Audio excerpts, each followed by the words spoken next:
दोस्तों, जैसा कि मैं आप सभी को rich dad poor dad book को लगातार प्रोवाइड कर रहा हूं, यदि आप सभी ऐसे ही अन्य बुक के वीडियो को देखना चाहते हैं हमारे यूट्यूब चैनल के माध्यम से, तो आपको हमारे चैनल को सब्सक्राइब करके रखना है ताकि सबसे पहले नोटिफिकेशन आप तक पहुंचे। हाँ, एक ज़रूरी बात और है, यहाँ पर मैं एक बुक को ज़्यादा से ज़्यादा 10 दिन के अंदर ही समाप्त करूँगा, इससे ज़्यादा समय नहीं लूँगा, क्योंकि मेरे को आप सबको बहुत सारी बुक्स प्रोवाइड करनी है, इसलिए हम सबके पास समय बहुत कम है। इसलिए आपको, यदि आप सभी बढ़िया से बढ़िया तरीके से समझना चाहते हैं इन सभी बुक्स को, तो आपको हमारे चैनल को सब्सक्राइब करना है दोस्तों, क्योंकि मौका एक बार आता है, बार बार नहीं आता। ये वीडियो जाने के बाद शायद तक आप इस वीडियो को दोबारा कभी देख पाएंगे। तो चलिए स्टार्ट करते हैं हम आज की वीडियो समरी को ज़्यादा देर ना करते हुए।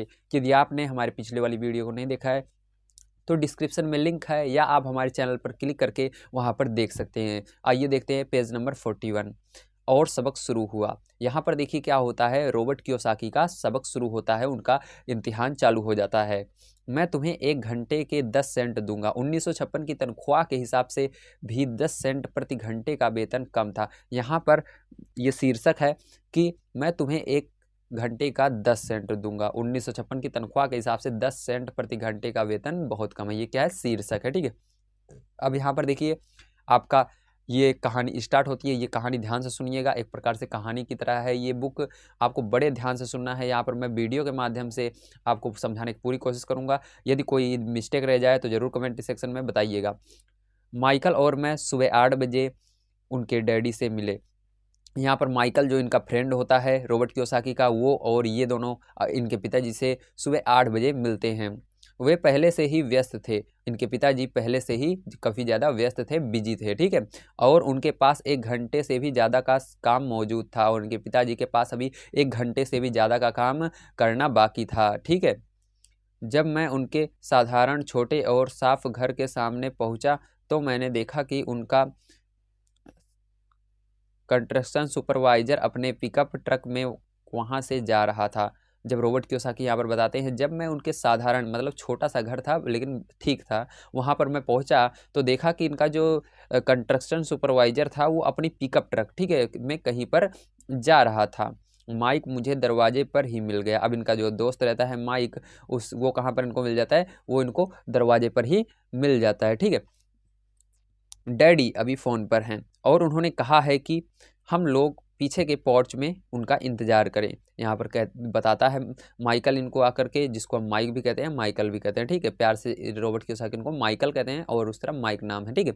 यहाँ पर माइक इनको बताता है कि डैडी अभी फ़ोन पर बातें कर रहे हैं और उन्होंने कहा है कि हम दोनों जा करके कहाँ पर इंतज़ार करें, पीछे के पोर्च में, जहाँ पीछे दरवाज़ा है वहाँ पर पोर्च में हम इंतज़ार करें इनका। जब मैंने उस पुराने घर की दहलीज के अंदर कदम रखा तो लकड़ी के पुराने फर्नीचर की चरमराहट सुनाई दे रही थी। यहाँ पर रॉबर्ट कियोसाकी बताते हैं, जब मैं उस पोर्च के अंदर जाने के लिए उस घर में पैर रखा तो वहाँ पर जो दहलीज होती है, ठीक है, दहलीज मतलब आप जानते हैं जो आपके घर का बिल्कुल आगे जहाँ पर दरवाज़ा लगा रहता है उसी को हम दहलीज कहते हैं, ठीक है। वहाँ पर लकड़ी लगी रहती है, वो जो लकड़ी उनका पर्स था वो लकड़ी का बना हुआ था। उसकी कैसी आवाज़ आ रही थी, चरमराहट की आवाज़ आ रही, मतलब ऐसा लग रहा था जैसे टूट जाएगी लकड़ी, ठीक है। दरवाजे के भीतर सस्ती सी चटाई थी और दरवाजे के जैसे भीतर इन्होंने घुसने को किया, वहाँ पर देखा कि ये क्या है, चटाई बिछी हुई है, वो भी बहुत सस्ती है, ज़्यादा महंगी नहीं है। चटाई वहाँ इसलिए रखी गई थी ताकि फर्श पर पड़े अनगिनत कदमों के निशानों को छुपाया जा सके। अब यहाँ पर जो ये क्या कहते हैं चटाई होती है, ये इसलिए डाली गई थी ताकि जो वहाँ पर व्यक्ति आते जाते रहते हैं उनके कदमों के निशान को छुपाया जा सके, वहाँ पर वो दिखाई ना दे, ठीक है, इसलिए डाली गई थी। हालांकि वह साफ थी लेकिन वो चटाई साफ दिख रही थी। यह स्पष्ट ही दिखता था कि उसे बदल देना चाहिए, लेकिन फिर भी उसको अब बदल देना चाहिए, बहुत पुरानी हो गई थी, ठीक है, साफ भले थी लेकिन वो इस तरह से हो गई थी कि उसको बदल देना चाहिए, बहुत पुरानी थी, अच्छी नहीं लग रही थी देखने में। जब मैं सरकरे लिविंग रूम में घुसा तो मेरा दम घुटने लगा। अब यहाँ पर रॉबर्ट कियोसाकी बताते हैं, जैसे ही मैं सरकरे लिविंग हॉल में जा रहा था तो वहाँ पर मेरा दम घुटने लग गया उसके अंदर जाते जाते, ठीक है। क्यों घुस रहा था, क्यों घुट रहा था इनका दम, आइए देखते हैं। वहाँ पुराने फर्नीचर की बू आ रही थी। क्यों घुट रहा था इनका दम, क्योंकि वहाँ जो फर्नीचर पड़े हुए थे, फर्नीचर यानी लकड़ी के जो दरवाजे हो गए, मेज हो गई, कुर्सी हो गई, फर्नीचर इनको कहा जाता है, ठीक है, ये सब वहाँ पर पड़े हुए थे और इनकी क्या आ रही थी, गंध आ रही थी, ठीक है। सोफे पर 2 महिलाएं बैठी थी, जिनकी उम्र मेरी माँ से थोड़ी ज़्यादा थी। और जब ये थोड़ा अंदर जाते हैं तो वहाँ पर देखते हैं सोफे पर दो महिलाएं बैठी रहती हैं, जो कि इनकी रॉबर्ट कियोसाकी हैं, उनकी माँ से थोड़ी ज़्यादा उनकी उम्र थी। ठीक, महिलाओं के सामने एक पुरुष मजदूरों के कपड़ों में बैठा हुआ था। अब जो महिलाएं बैठी हुई थी उनके सामने मतलब एक सोफा और था, उसी पर एक व्यक्ति बैठा हुआ था, वो भी मजदूर के कपड़ों, मजदूर यानी जानते हैं आप जो किसी के लिए काम करते हैं। ठीक, मतलब उनका कपड़ा थोड़ा गंदा था, इसलिए मजदूर उनको कहा जाता है। ठीक है, पता लग जाता है शक्ल और कपड़ों से। उसने खाकी पैंट और खाकी शर्ट पहन रखा था। वो जो मजदूर था वो किस तरह का कपड़े पहन रखा था? जी हाँ, खाकी कलर के कपड़े पहन रखे थे। शर्ट और पैंट दोनों ही खाकी कलर के थे। हालांकि कपड़े साफ और प्रेस किए गए थे, परंतु उसमें स्टार्च नहीं किया गया था। उनका जो कपड़ा था वो प्रेस किया हुआ था, लेकिन उसमें स्टार्च नहीं किया गया था। ठीक है, उस आदमी की उम्र मेरे डैडी से लगभग 10 साल ज़्यादा होगी। अब यहाँ पर कहते हैं वो जो व्यक्ति था उसकी उम्र मेरे पिताजी से 10 साल ज़्यादा होगी, शायद 45 साल। हो सकता है उसकी उम्र क्या हो, 45 साल हो। जब मैं और माइक उसके घर से गुजरते हुए किचन की तरफ गए और वहाँ से पोर्च का रास्ता था। जब ये वहाँ से गुजरते हुए, ठीक है, लिविंग हॉल से किचन की ओर जाते हैं और वह जहाँ से पोर्च का रास्ता था, तो क्या होता है ध्यान से देखिएगा, तो वे मुस्कुराए। मतलब वो जो व्यक्ति था वो क्या हुआ, मुस्कुराया, हंस दिया। ठीक है, हंस इनको देखकर मुस्कुराने लगा। और कहते हैं मैं भी जवाब में शर्माकर मुस्कुरा दिया, और रॉबर्ट कियोसाकी भी शर्मा जाते हैं और मुस्कुरा देते हैं बदले में। ठीक है, क्या ऐसा हमेशा होता है, मैंने पूछा। यहाँ पर रॉबर्ट कियोसाकी पूछते हैं क्या हमेशा ही ऐसा होता है जैसे आज हो रहा है? हमेशा तो नहीं, पर अक्सर ऐसा ही होता है। मतलब हमेशा तो नहीं होता लेकिन अक्सर ऐसा ही होता है। मतलब क्या हो रहा है, जैसे वो कंस्ट्रक्शन क्या कहते हैं, कंस्ट्रक्शन सुपरवाइजर दिखा जाता हुआ पिकअप ट्रक में। ठीक है, पिकअप ट्रक में। और दूसरा नंबर यहाँ पर हमेशा मतलब क्या, हमेशा यही होता है, इसका मतलब क्या होता है, इसका मतलब ये कि जैसे कि अभी कंस्ट्रक्शन सुपरवाइजर जाता हुआ है ट्रक में, इनको दिखा। ठीक है, और दूसरा नंबर इनको वो महिलाएं सोफे पर बैठी हुई दिखी, उसके उनके सामने मजदूर दिखा। तो वही पूछते हैं कि यार ऐसे ही हमेशा होता रहता है, ये लोग यहाँ पर बैठे रहते हैं, वो ऐसे इधर उधर घूमता रहता है। तो क्या कहते हैं, ध्यान सुनना, जो इनका फ्रेंड रहता है, हमेशा तो नहीं पर अक्सर ऐसा ही होता है। हमेशा हमें नहीं होता लेकिन अक्सर ज़्यादातर ऐसा ही होता है। मतलब ज़्यादा देखोगे इन सबको तो इसी तरह काम करते रहते हैं, यहाँ वहाँ बैठे रहते हैं, इन सबका यही काम है। ठीक है, माइक ने कहा। अब कौन कहता है ये सब? माइक उनका दोस्त कहता है। और मेरे पास अपनी कुर्सी खींचते हुए वह मुस्कुराया। और वो जो कुर्सी थी उसके दोस्त की, ठीक है, वो इनके पास अपनी कुर्सी को खींचता है रॉबर्ट कियोसाकी के पास, और मुस्कुराते हुए ये सब बता रहा है। ठीक है, आइए अब पेज नंबर 42 पर चलते हैं। मैंने उनसे पूछा था कि क्या वे हमें पैसा बनाना सिखाएंगे। अब ये कहता है कि मैंने उनसे पूछा, उनसे यानी अपने पिताजी से पूछा था कि वो हमें पैसा बनाना सिखाएंगे। माइक ने मुझसे बताया। अब माइक किससे बता रहा है? रॉबर्ट कियोसाकी से बता रहा है। अच्छा, और उन्होंने इसका क्या जवाब दिया? मैंने सावधानीपूर्वक उत्सुकता से पूछा। अब रॉबर्ट कियोसाकी यहाँ पर पूछ लेते हैं, तो बताइए उन्होंने क्या जवाब दिया था इसका, जब तुमने ये पूछा था। पहले तो उनके चेहरे पर हंसी आई। पहले तो मेरे पिताजी जो थे वो हंसने लग गए, पर फिर कुछ सोचकर उन्होंने कहा कि हमारे सामने एक ऑफ़र रखेंगे। फिर कुछ उन्होंने सोचा थोड़ी देर, उसके बाद कहा ठीक है, मैं सिखा तो दूंगा लेकिन तुम दोनों के सामने एक ऑफ़र रखूंगा। यदि तुम दोनों उस ऑफ़र को मान लेते हो तो मैं तुमको सिखाऊंगा। ठीक है। अच्छा, मैंने कहा, और अपनी कुर्सी पीठ दीवार से टिका ली। अब कहते हैं अच्छा इन्होंने कहा, उसके बाद जो कुर्सी होती है इसका जो जहाँ पर पीठ लगी हुई है, इसको ऐसे कुर्सी को दीवार से सटा लेते हैं। ठीक है, मैं वहाँ कुर्सी के पिछले दो पैरों के सहारे टिका बैठा रहा। और क्या होता है, ये जो ऐसे कुर्सी होती है तो आगे का दो पैर उड़ जाता है तो पीछे का ही दो पैर बचता है। तो उसी तरह कह रहे हैं कुर्सी के दो पैरों पर मैं टिका बैठा रहा। ठीक है, माइक ने भी ऐसा ही किया। अब जो उनका दोस्त माइक रहता है वो भी इनको देख करके ऐसे नकल करता है और वो भी ऐसे कर लेता है। क्या तुम्हें पता है कि वे कौन सा ऑफर देने वाले हैं? और यहाँ पर माइक जो इनका दोस्त रहता है, सॉरी, यहाँ पर रॉबर्ट कियोसाकी माइक से पूछते हैं कि क्या तुम्हें पता है तुम्हारे पिताजी क्या ऑफर देने वाले हैं? नहीं, पर मैं पर हमें जल्दी ही पता चल जाएगा। कहते हैं नहीं, मुझे तो नहीं पता क्या ऑफ़र देने वाले हैं, लेकिन इसका पता आपको जल्द ही लग जाएगा। हम दोनों को जल्दी ही लगने वाला है क्योंकि पिताजी आते ही होंगे। अचानक माइक के डैडी उस पुराने दरवाजे से घुसकर पोर्च में दाखिल हुए। अचानक क्या होता है, रॉबर्ट उनके माइक जो होता है उसके पिताजी उस दरवाजे से घुस करके उस पोर्च के अंदर आते हैं। ठीक है, अब आते हैं तो क्या होता है, ध्यान देखिएगा आगे।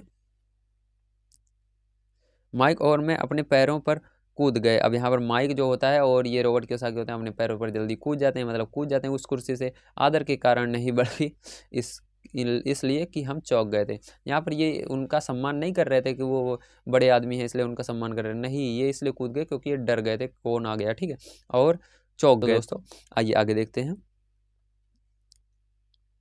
तो बच्चों तैयार, अब क्या कहते हैं इनके पिताजी, कहते हैं बच्चों आप सभी तैयार हो क्या। फिर उसके बाद क्या होता है, माइक के डैडी ने एक कुर्सी हमारे पास खींचते हुए कहा। माइक के पिताजी एक कुर्सी को अपने तरफ, इनकी तरफ खींचते हुए कहते हैं बच्चों तैयार हो आप सभी। हमने अपने सिर हिलाए। अब इन दोनों क्या करते हैं, अपने सिर को हिला देते हैं, मतलब ऐसे हाँ तैयार हैं, और अपनी कुर्सी को दीवार के पास से खींचकर उनके सामने रख लिया, और जो दीवार के पास इनकी कुर्सी थी उसको खींचे और इनके पिताजी जो थे उनके सामने रख लिए, बैठ गए, ठीक है।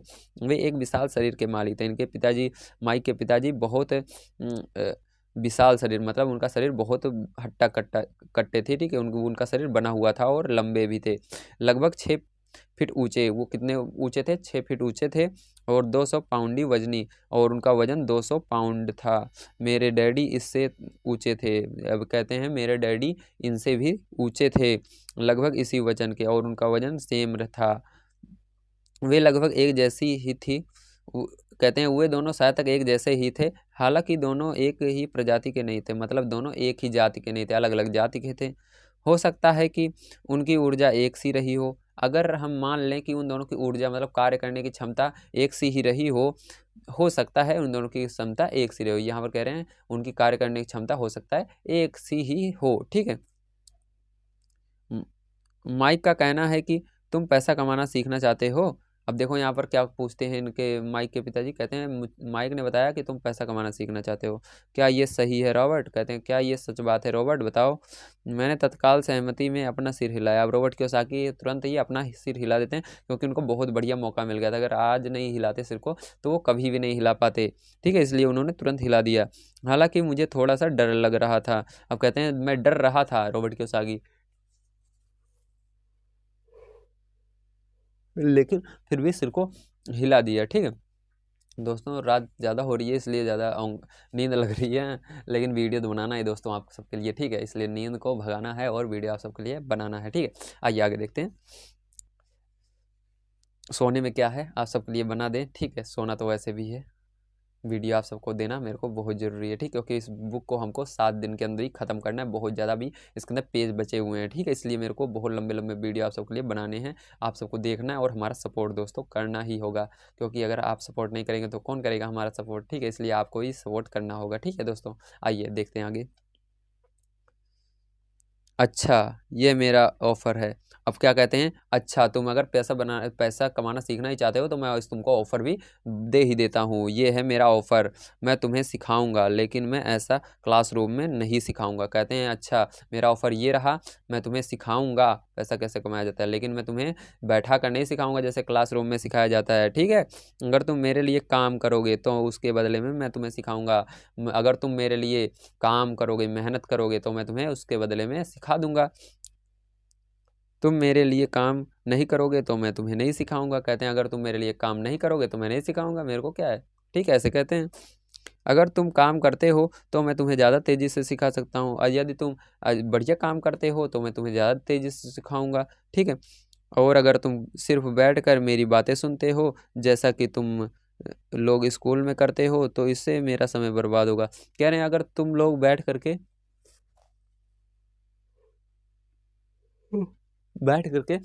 मेरी बातें सुनते हो तो मैं नहीं सिखाऊंगा, क्यों, क्योंकि इससे मेरा समय बर्बाद होगा, तुम लोग सीख कुछ भी नहीं पाओगे, ठीक है।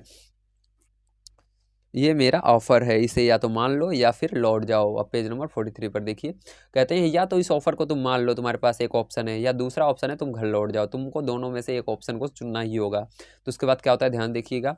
क्या मैं आपसे पहले एक सवाल कर सकता हूँ, मैंने पूछा। माइक कहते हैं रॉबर्ट कियोसाकी कहते हैं मैं आपसे पहले एक सवाल पूछ लूँ तो उसके बाद सिखा दीजिएगा। नहीं, इसे मान लो या तो वापस लौट जाओ। कहते हैं नहीं मैं कुछ नहीं सुनने वाला, या तो इसे मान लो या वापस लौट जाओ। मेरे पास बर्बाद करने के लिए फालतू समय नहीं है, मेरे पास बर्बाद करने के लिए कह रहे हैं फालतू समय नहीं है, या तो इसे मान लो या तो वापस लौट जाओ। अभी ढेर सा काम पड़ा हुआ है, मेरे पास अभी बहुत सारा काम पड़ा हुआ है। अगर तुम में तत्काल फैसला करने की क्षमता नहीं है तो तुम कभी भी पैसा कमाना नहीं सीख पाओगे। कह रहे हैं अगर तुम में तत्काल फैसला लेने की शक्ति नहीं है कि क्या किया जाए क्या ना किया जाए, इसको निर्णय तुरंत ना लेने की काबिलियत है, तुम निर्णय नहीं ले पाते हो, ठीक है, इस अगर ऐसा ही चलता रहा तो तुम कभी भी ज़्यादा पैसा नहीं कमा पाओगे या बड़े आदमी नहीं बन पाओगे, ठीक है।